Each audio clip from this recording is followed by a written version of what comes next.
Hello friends, कैसे हो? Hopefully आप सब ठीक ठाक होंगे। अभी मेरे पास थोड़ा टाइम था तो एक छोटी सी वीडियो बना लेते हैं।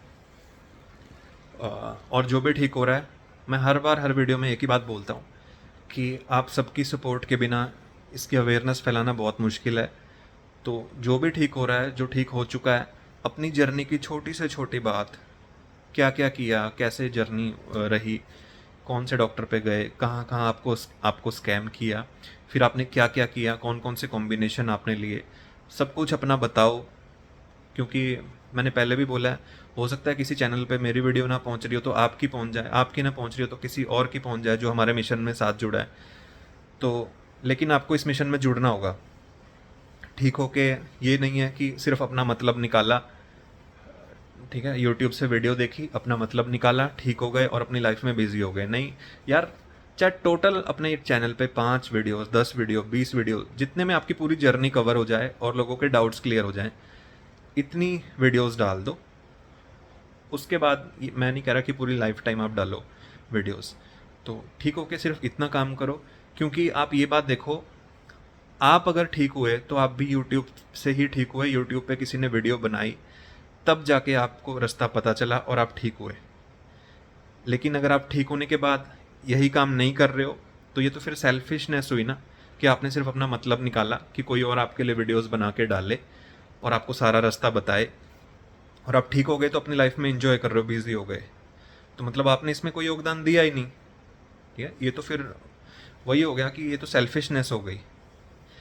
अगर बाकी लोग भी ये सब सोचते, जिन्होंने वीडियोस डाली, जिनके वीडियोस के थ्रू आपको पता चला, अगर वो भी सेल्फिश रहते, वो भी वीडियोस ना बनाते, तो आप तक ये नॉलेज कैसे पहुंचती और आप कैसे निकलते बाहर?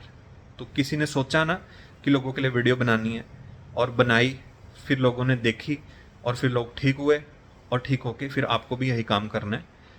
मैं फिर से वही कह रहा हूँ, मैं नहीं कह रहा हूँ रोज़ बनाओ, हफ्ते में एक डाल दी, महीने में एक डाल दी, ठीक है, जहाँ पे आप अपनी जर्नी बता रहे हो बस। अपना फ़ोन नंबर मत दो, मास्क लगाना है मास्क लगाओ।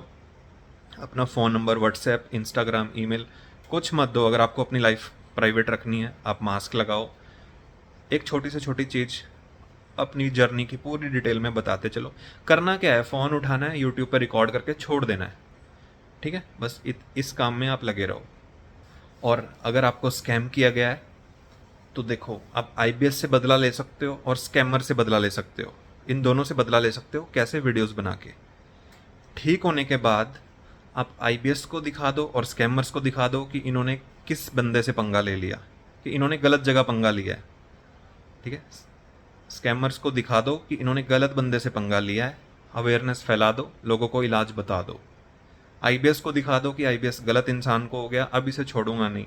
इतनी अवेयरनेस में, मतलब अवेयरनेस फैलाने में हमारे साथ जुड़ोगे, ठीक है, और लोगों तक अवेयरनेस फैलाओगे, तो बदला लेने का ये सबसे अच्छा तरीका है।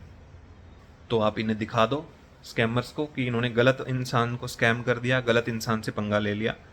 ठीक है, और इसका बस यही जवाब है कि आप अवेयरनेस फैला के स्कैमर से लोगों को बचा लो।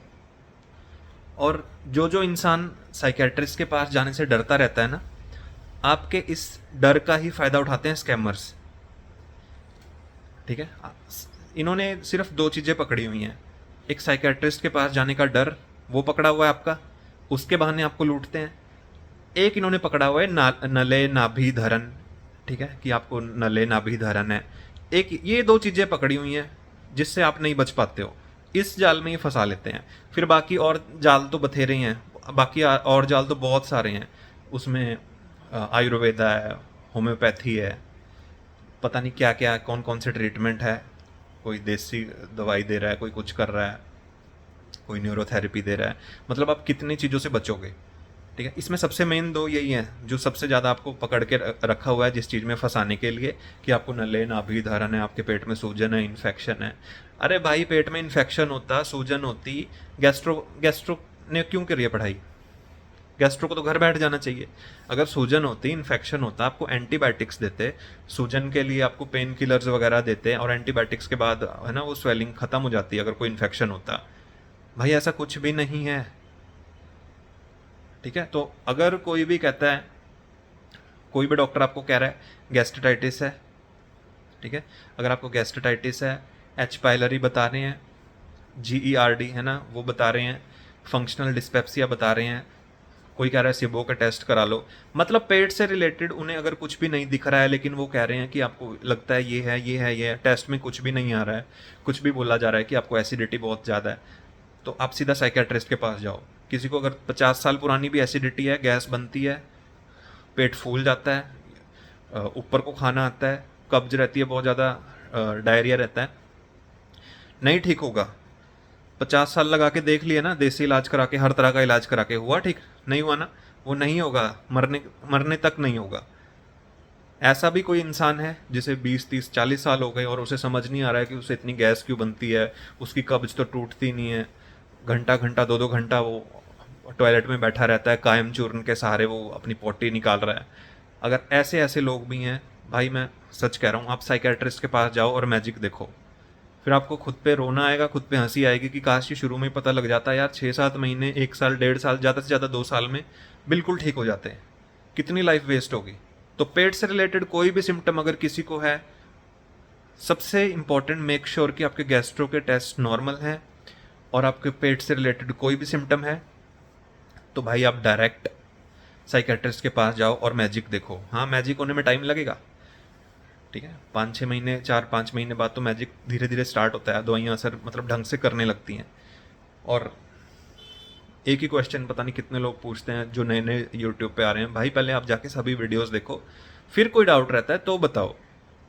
अभी आपने वीडियोस देखी नहीं है, अभी पहले ही इतने सारे डाउट ले आते हैं कि कोलास्पेक्स की जगह दूसरी दूसरी दे रहे हैं।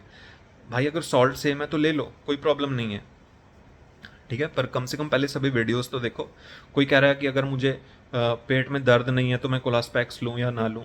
अगर दर्द नहीं है, क्रैम्प भी नहीं है, स्वेलिंग जैसा फील भी नहीं होता, पेट में धड़कन भी नहीं फील होती, और आपको नेवल इधर उधर आपको नहीं लगता कि आपको लगता है कि नेवल आपकी सेंटर में है, पेट से रिलेटेड कोई तकलीफ नहीं है, ठीक है, नॉर्मल कॉन्स्टिपेशन और डायरिया है, तो बिना कोलास्पेक्स के ट्राई करके देखो, ठीक है। अगर फिर भी दवाइयाँ अच्छे से असर नहीं कर रही हैं तो भाई कोलास्पेक्स या नॉर्मेक्सिन ऐड करने से दवाइयाँ 50 गुना ज़्यादा फास्ट असर करना शुरू करती हैं। जितना साइकेट्रिस्ट की मेडिसिन नॉर्मल असर करेगी ना, कोलास्पेक्स ऐड होते ही देखना वो कितना फास्ट असर करना शुरू करती है। क्योंकि कोलास्पेक्स में 2 सॉल्ट हैं, एक गाबा प्रोड्यूस करता है, एक पेट के क्रैम्प्स वगैरह, मरोड़ वगैरह, इन चीज़ों को रोकता है, और पेट में जो ओवर सेंसिटिविटी, जो धड़कन टाइप हो रहा है या सूजन फील हो रही है, मतलब पेट से रिलेटेड, उस चीज़ को शांत करता है, ठीक है। तो दिमाग और पेट दोनों जगह मतलब वो फाइट करती है, और दिमाग और पेट के आपस के उसको तोड़ देती है, जो आपस में उलझे हुए हैं, दिमाग और पेट जो आपस में उलझे हुए हैं ना, उस चीज़ को वो तोड़ देती है, और जो हाइपरनेस है आपके मतलब आंतों की, उसे नॉर्मल कर देती है। पर हाँ, उसमें टाइम लगता है। कई लोगों को होता है कि 2 महीने में ही कोलास्पेक्स बहुत अच्छा असर देती है, कईयों में 6 6 7 7 महीने भी लगते हैं, कईयों में 1 साल भी लगता है पेट बिल्कुल सॉफ्ट फील होने में, ठीक है। वो सिम्टम्स से वैरी करता है कि किसे कितने ज़्यादा सिम्टम है या कितने कम सिम्टम है। और रही बात, अगर आपको कोई कहता है आपको काउंसलिंग की ज़रूरत है, तो मैं एक बात समझा रहा हूँ, इसे बिल्कुल ध्यान से समझना। जब यूट्यूब पे IBS के बारे में ऐसी अवेयरनेस नहीं थी, वीडियोस नहीं थी, तो कुछ गिने चुने 2 3 लोग जो साइकेट्रिस्ट से ठीक हुए थे, वो रास्ता बताते थे कुछ कुछ पैसे लेके। आप उन्हें 5,000 10,000 दोगे तो थोड़ा सा रास्ता बता देंगे, फिर 5 10 हज़ार दोगे फिर थोड़ा सा रास्ता बता देंगे, ऐसे कर करके ना आपको बिल्कुल खाली कर देते थे वो, ठीक है।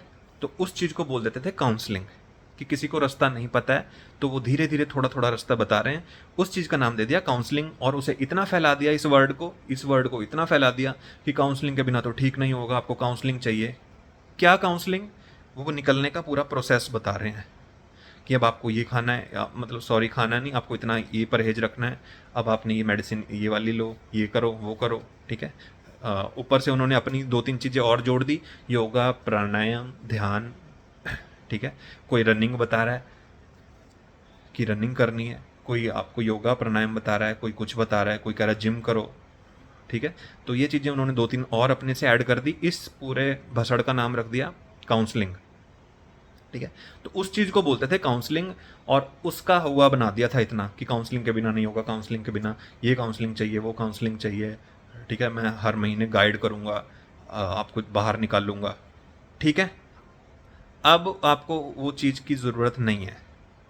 तो कोई भी बोले काउंसलिंग काउंसलिंग काउंसलिंग, आप सीधा बोलो कि यूट्यूब पे इतनी वीडियोस डली हैं वो काउंसलिंग है, एक एक चीज़ बताई हुई है कि कैसे बाहर निकलना है। तो इस काउंसलिंग वाले झांसे में बिल्कुल भी नहीं आना है। काउंसलिंग उस चीज़ को कहते थे जब स्टेप बाय स्टेप यूट्यूब पे नहीं डला हुआ था कि कैसे बाहर निकलना है। अब डला हुआ है तो अब काउंसलिंग यही है काउंसलिंग। इसमें ऐसा कुछ नहीं है जो छोड़ा है, जो आपको कोई नई चीज़ बता देगा ठीक होने के लिए। ठीक है, तो अब सब कुछ डला हुआ है, तो इस काउंसलिंग वगैरह के चक्कर में मत पड़ो। इसी चीज़ को काउंसलिंग कहते थे, जो अब वीडियोस भर भर के यूट्यूब पे डल गई हैं। ठीक है, तो अब किसी काउंसलिंग की आपको ज़रूरत नहीं है।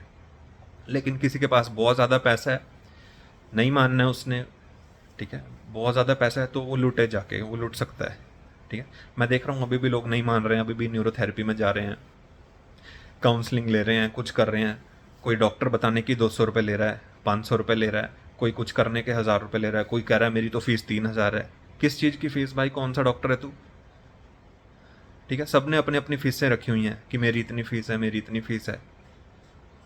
ठीक है, तो भाई ये मत भूलो, आप आईबीएस से निकल गए हो तो अब आप फीसें लेने शुरू कर रहे हो। भगवान के पास और भी बहुत बीमारियां हैं, सारा निकल जाएगा। जितने भी 3000 ले रहा है, कोई 10,000 ले रहा है, कोई 50,000 ले रहा है, सब निकल जाएगा। तुम में नहीं निकलेगा, तुम्हारे बच्चों में निकल जाएगा। और ये बात लिख के रख लेना, पता लग जाएगा तुम्हें। ठीक है, तो वो कुछ कुछ मेडिसिन आपको बताते थे 10-10 हज़ार देने के बाद एक टैबलेट बता दी, फिर अगली बार 2 टैबलेट बता दी, ऊपर से अपनी चीज़ें ऐड कर दी, मैं आयुर्वेदिक मेडिसिन ऐड करूँगा, ये करूँगा, आपको योगा बताऊँगा, ताकि आपको लगता रहे, ताकि आपको फील हो कि हाँ यार ये तो बहुत सारी चीज़ें करवा रहा है, इसके तो पैसे बनते हैं।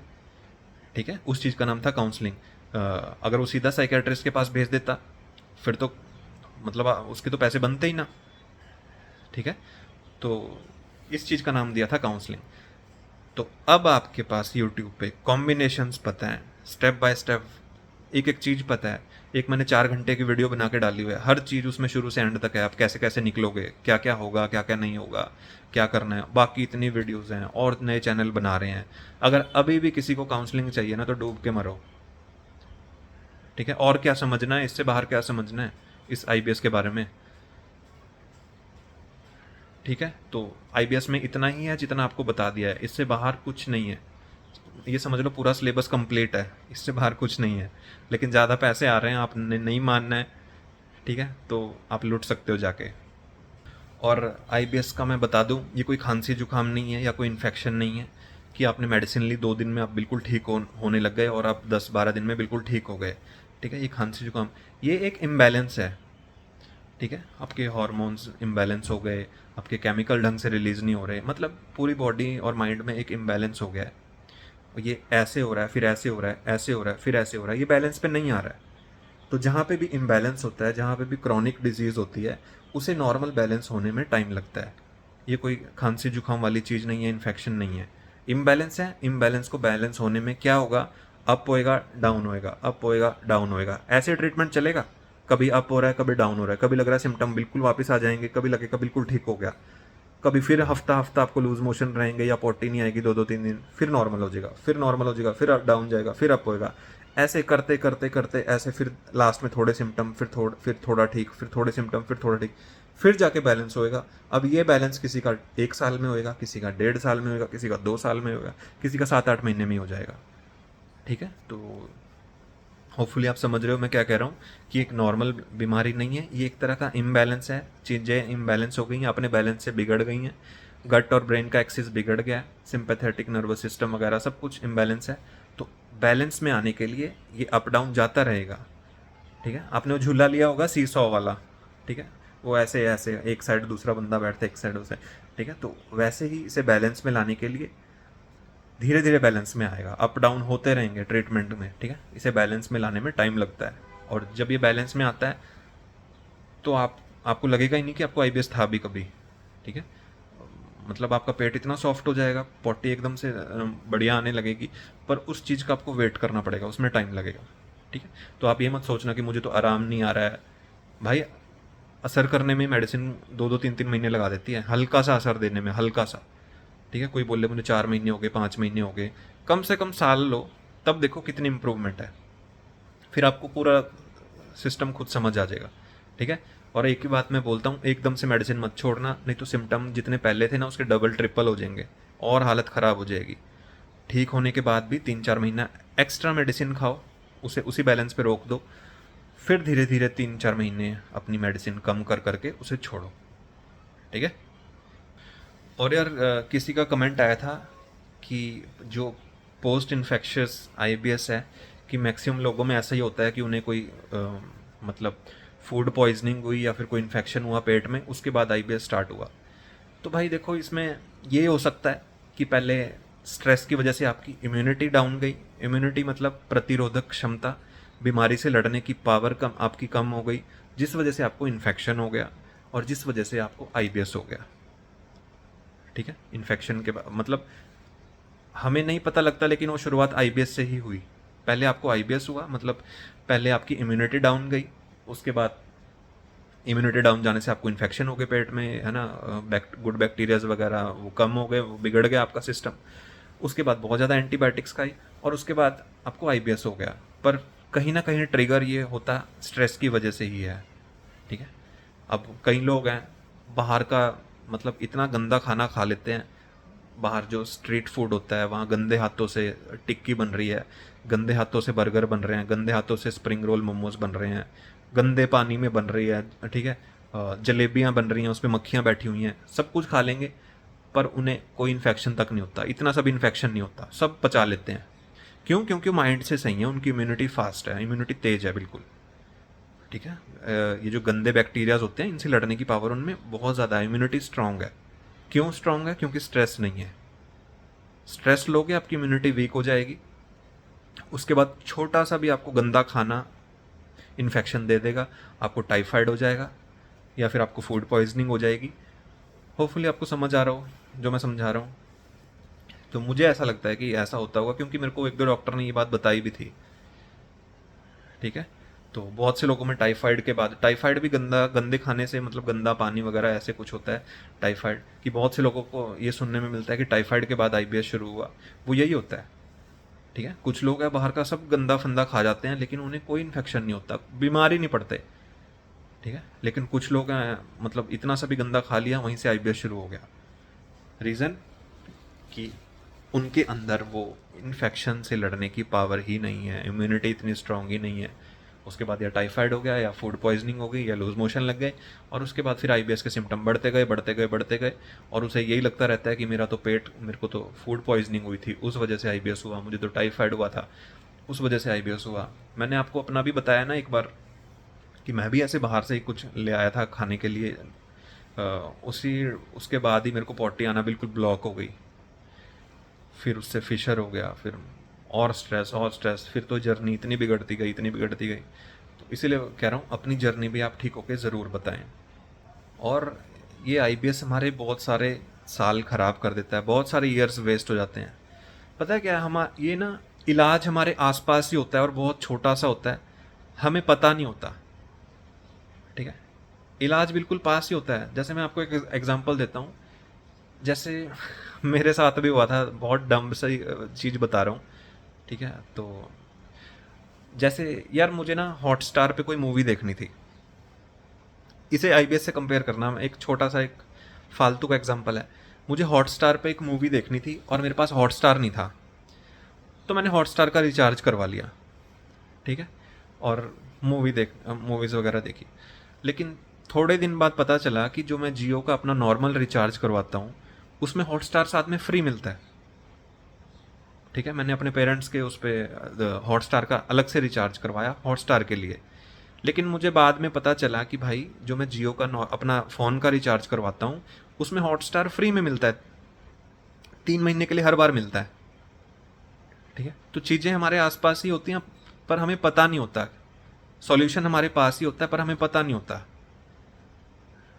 ठीक है। ये साइकेट्रिस्ट क्या पहले नहीं थे? पहले भी थे। आसपास क्या पता कौन सा ऐसा साइकेट्रिस्ट है कि कोई इंसान 20 साल से आईबीएस में उलझा हुआ है, 15 साल से उलझा हुआ है, लेकिन उसके घर के पास ही साइकेट्रिस्ट है, लेकिन उसे पता नहीं है। ठीक है। सॉल्यूशन हमारे बिल्कुल पास ही होता है लेकिन हमें पता नहीं होता। तो इसीलिए अवेयरनेस की बहुत ज़्यादा ज़रूरत है आईबीएस में।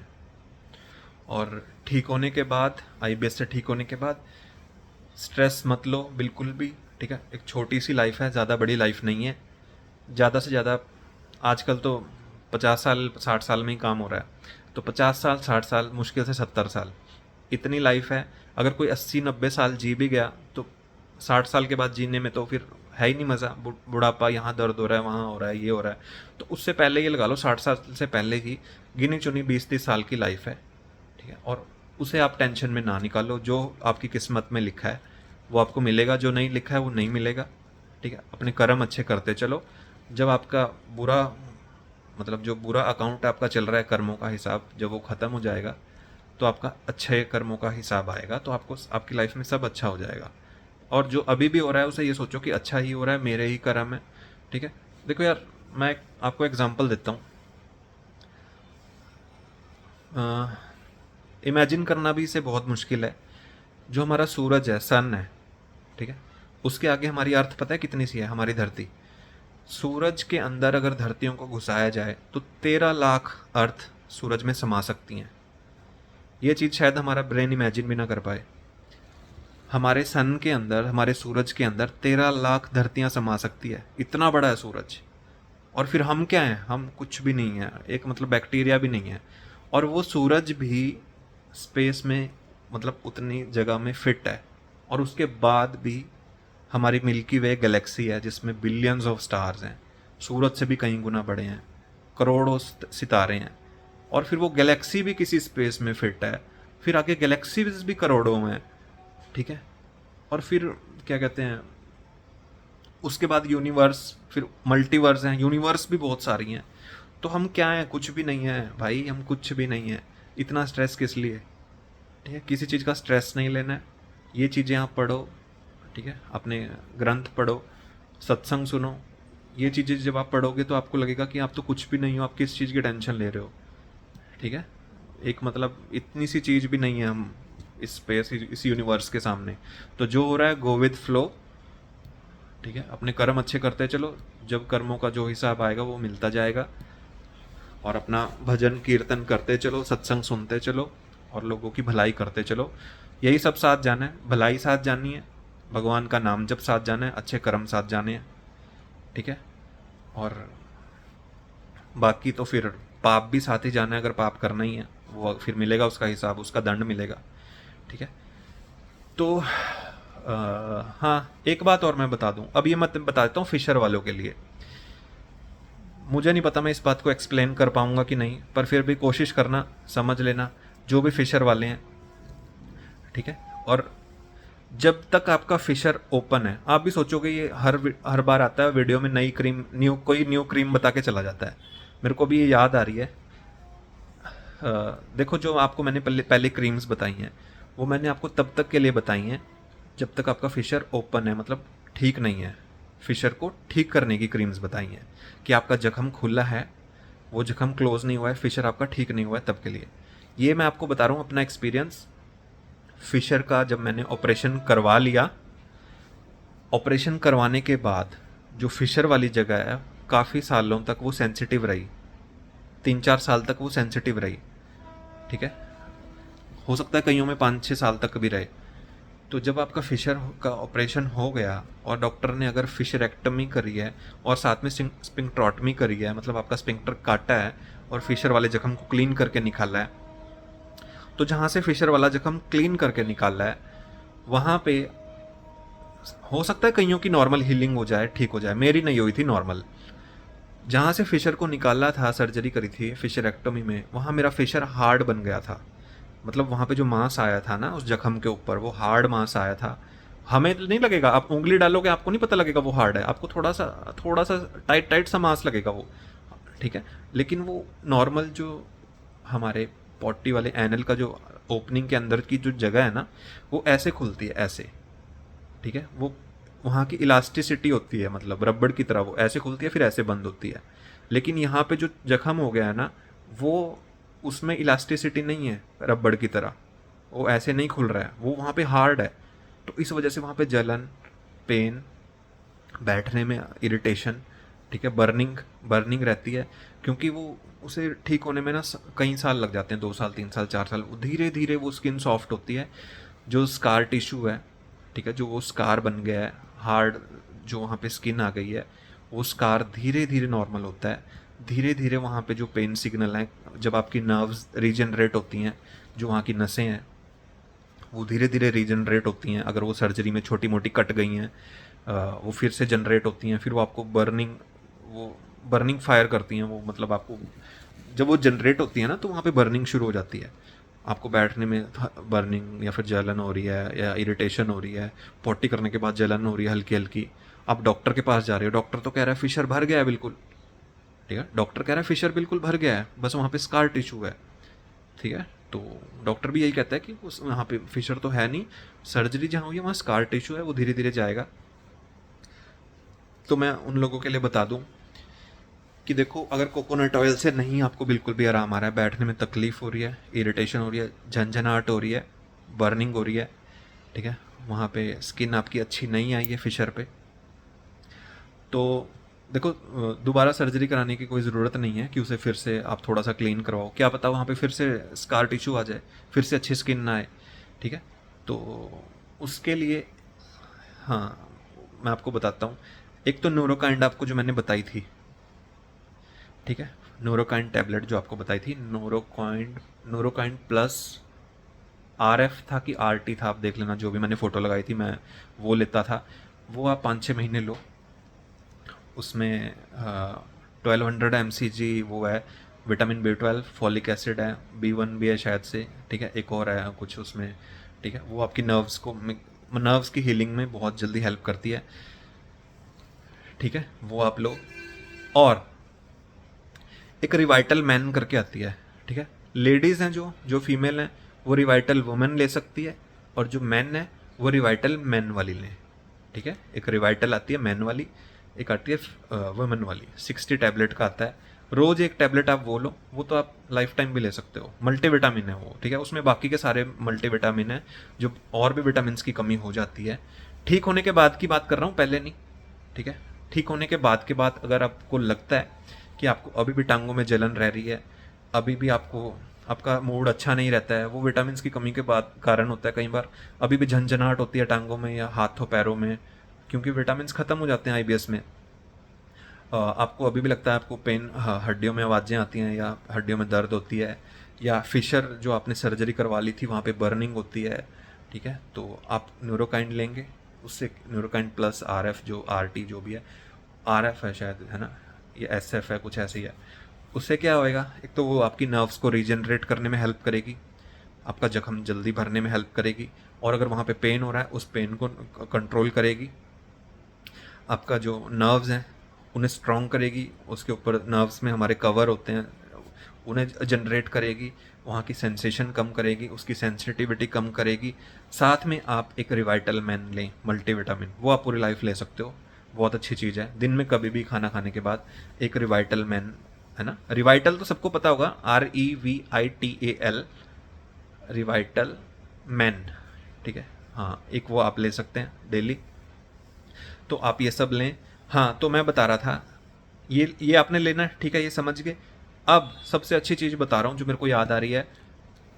ठीक होने के मतलब बाद आपको फिशर में अगर जलन हो रही है, बैठने में दर्द हो रही है, इरिटेशन हो रही है, और वहाँ पे अंदर आपका टाइटनेस लगती है, आप लेटते हो तो आपको स्पैज़म होता रहता है, वो ऐसे ऐसे आपका स्पिंक्टर अंदर होता रहता है, एनल वाला पोटी वाला एरिया, तो आपने वहाँ पे कोकोनट ऑयल मत लगाएं अगर उससे नहीं फ़र्क पड़ रहा है।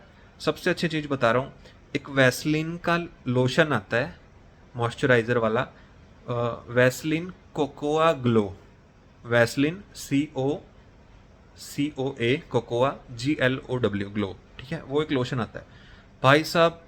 अगर आप उसे लगाओगे ना, आपको लगेगा फिशर है ही नहीं, उसका दर्द है ही नहीं, बर्निंग है ही नहीं, बिल्कुल सॉफ्ट हो जाएगा, क्योंकि वो ना मॉइस्चराइज कर देती है, जो आपका हार्ड स्किन है उसे बिल्कुल सॉफ्ट कर देती है।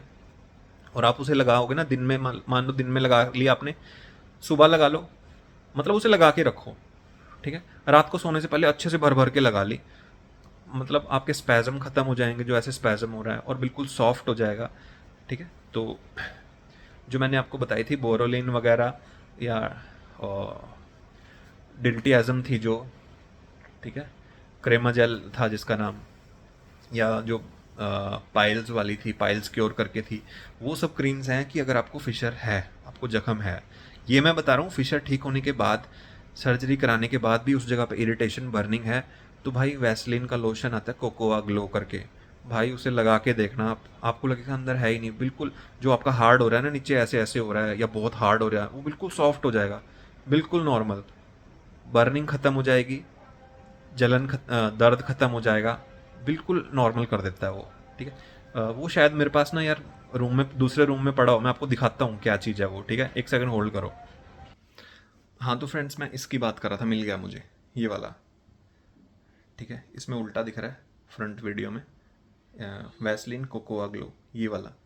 और ये सस्ता है, मतलब ये काफ़ी चिकना टाइप होता है, इसकी दो तीन चार ड्रॉप्स ही बहुत होती हैं। अगर आप ज़्यादा लगा सकते हो, ज़्यादा भी लगा सकते हो। और क्या कहते हैं इसे, ये काफ़ी मंथ, कई मंथ चलेगा आपका। ये देख लो, एक बार से ध्यान से देख लो। ठीक है, ये कई मंथ चलेगा आपके पास। तो अगर कोई आईबीएस से ठीक हो चुका है और उसे अगर मान लो फिशर भी नहीं है, तो आप न्यूरोकाइंड ले सकते हो। अगर जलन हो रही है, दर्द, नर्व्स में जलन हो रही है, झंझनाहट हो रही है, ये आपका मूड अच्छा नहीं रह रहा है, क्योंकि विटामिन बी 12 की वजह से ही होता है। हाँ, और सबसे इम्पोर्टेंट मैं बताना भूल गया, आईबीएस से ठीक होने के बाद भी अगर किसी के पॉटी का पैटर्न सही नहीं हो रहा है, ठीक है, या किसी को 8 9 10 महीने हो गए हैं आईबीएस का ट्रीटमेंट लेते हुए, लेकिन पॉटी का पैटर्न अच्छा नहीं हो रहा है, अभी भी फटी फटी ऐसी आ रही है, तो बी 12 ऐड कर लो। ठीक है, बी 12 ज़रूर ऐड करो। आप न्यूरोकाइंड प्लस ही ऐड करो, क्योंकि उसमें बी 12 के साथ और भी आपकी नर्व्स को स्ट्रॉन्ग करने के लिए अच्छी चीज़ें हैं। बी 12 तो उसमें है ही, जितना चाहिए उतना बी 12 है उसमें, सब एज ए सप्लीमेंट। ठीक है, रिवाइटल ज़रूर ऐड करो, रिवाइटल मैन मल्टीविटामिन, एक गोली रोज की कभी भी। ठीक है, और न्यूरोकाइंड आप 5 6 महीने 4 महीने लो, जब आपको लगे आपकी झंझनाहट वगैरह ख़त्म हो गई, नेल्स वगैरह अच्छे से ग्रो हो रहे हैं, हेयर वगैरह अच्छे से ग्रो हो रहे हैं, और आपका मूड अच्छा रह रहा है, और पॉटी है जो आपकी, उसका पैटर्न ठीक आ रहा है बिल्कुल सॉसेज की तरह, तब आप छोड़ सकते हो। क्योंकि जो वेज लोग हैं ना, जो वेज खाते हैं, उन्हें बी 12 कंप्लीट करना मुश्किल होता है, क्योंकि वेज चीज़ों में विटामिन बी 12 बहुत कम होता है। तो वो सप्लीमेंट ले सकते हैं, कोई लाइफ टाइम बी 12 का सप्लीमेंट लेना चाहता है ले सकता है। ठीक है, उसमें कुछ गलत नहीं है। ठीक है, और जिसका फिशर सर्जरी भी हो गई है, डॉक्टर कह रहे हैं हील हो गया, लेकिन फिर भी जलन है, वहाँ पे बर्निंग है, पेन है, वहाँ पे सेंसेशन होती है, क्रैम्प्स होते हैं एनल में, ठीक है, हाँ, या स्पिंक्टर उनका ऐसे ऐसे होता है, ऐसे ऐसे होता है, स्पैज़म होते हैं, तो वो इसे ज़रूर लगा के देखे भाई, ये बहुत सही चीज़ है ये। पर ध्यान रहे, जिसका फिशर ओपन है, जिसे अभी फिशर है, अभी उसकी स्किन भरी नहीं है, वो मत लगाए इसे। ठीक है, कोई इन्फेक्शन ना हो जाए। जिसका स्किन भर गई है वो एज ए मॉइस्चराइज़र इसे लगाए, बहुत रिलीफ मिलेगा आपको इससे। ठीक है, वैस Vaseline intensive care cocoa glow 48 hours, ये वाली ध्यान से देख लो इसे। ठीक है, तो आज की वीडियो में मैंने यही बताना था। हाँ, और एक बात और, अ, अगर विटामिन D3 कम है, तो दिन में सुबह सुबह के टाइम जो धूप निकलती है, दिन वाली धूप नहीं, जो सुबह धूप निकलती है ठीक होने के बाद 15 20 मिनट धूप में ज़रूर बैठो, जहाँ पे आपके हाथ या पैर धूप में एक्सपोज हो रहे हैं। ठीक है, इन पे धूप पड़ रही है, तो वहाँ से आपकी विटामिन D3 भी कंप्लीट हो जाएगा। बाकी जो आप रिवाइटल खाओगे उसमें तो वो विटामिन है ही। ठीक है, और बी 12 के लिए आपके पास न्यूरोकाइंड प्लस है ही। तो अभी के लिए इतना ही, आधे घंटे की वीडियो बन गई, बहुत है अभी के लिए। तो ठीक है, जो भी ठीक हो रहा है, वीडियोस ज़रूर बनाएं, चैनल ज़रूर बनाएं। मैं इस बात पे ज़ोर इसलिए देता हूँ, क्योंकि यार आपको स्कैमर्स को हराना है, आपको आईबीएस को हराना है। ठीक है, और आप चाहते हो कि आप ही की तरह और लोग निकलें, तो उसमें आपकी हेल्प की बहुत ज़रूरत है, कि आप अपनी जर्नी बताओ, पूरा रास्ता बताओ, और लोगों को भी निकालो। ठीक है, तो मुझे अकेले से मुझे नहीं लगता ये काम, ये मिशन हो पाएगा कंप्लीट। ठीक है, तो इसमें जुड़ो, साथ दो। ठीक है, अभी के लिए इतना ही, मिलते हैं किसी और वीडियो में, तब तक के लिए जय हिंद।